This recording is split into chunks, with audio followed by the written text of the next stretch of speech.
আমার বিচারে এই কয় যদি দেশ আনা যাইতো তাহলে এই দেশের মানুষের আগে আমি জবাব আমি এর মাথা পড়লে একটা কুট্টি মেলে এই জীবনে যেতে আর কোন ছেলে এরকম লাভ হয়।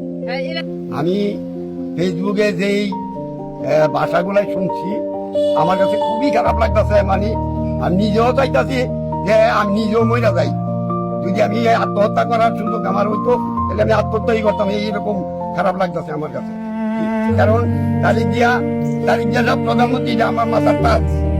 আমি মনে করি খালি শুধু উনি না, ওর মা ছিল প্রধানমন্ত্রী, ওর বাবা রাষ্ট্রপতি। আমি চাই ইতালি থাকে মনি তার শাস্তি হোক, আমি চাই যে তার উপযুক্ত শাস্তি হোক। আপনার খোঁজ খবর নেয়? আমার কোনো খোঁজ খবর নাই, আমার সাথে কোনো যোগাযোগ নাই।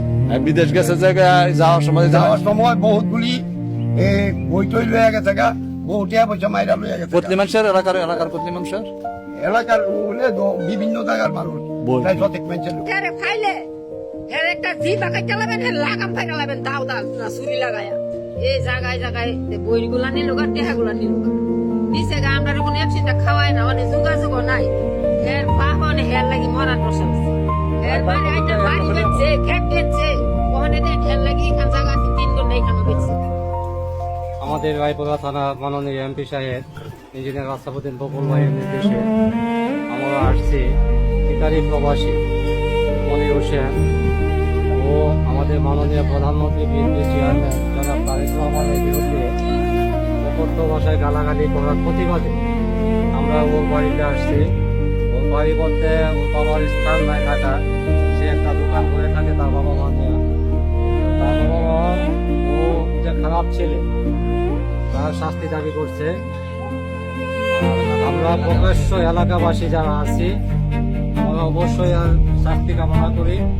আমাদের মাননীয় প্রধানমন্ত্রী যারা তারেক রহমানকে অপমান করা মানে আমাদের লোককে অপমান করা, সারা দেশকে অপমান করা। আমরা চাই কঠোর শাস্তি হোক, তাদের আইন অনুরাগ ভাবে ইতালি থেকে দেশে এনে যাতে তাদের কঠিন শাস্তি দেওয়ার জন্য আমি দাবি জানাচ্ছি।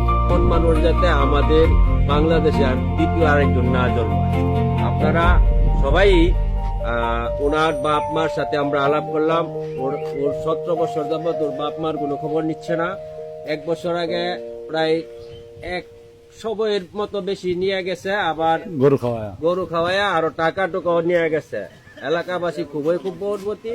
আমি চাই মাননীয় প্রধানমন্ত্রী যদি সম্ভব হয় তো দেশের ফেরত আইনা উপযুক্ত বিচার করার জন্য।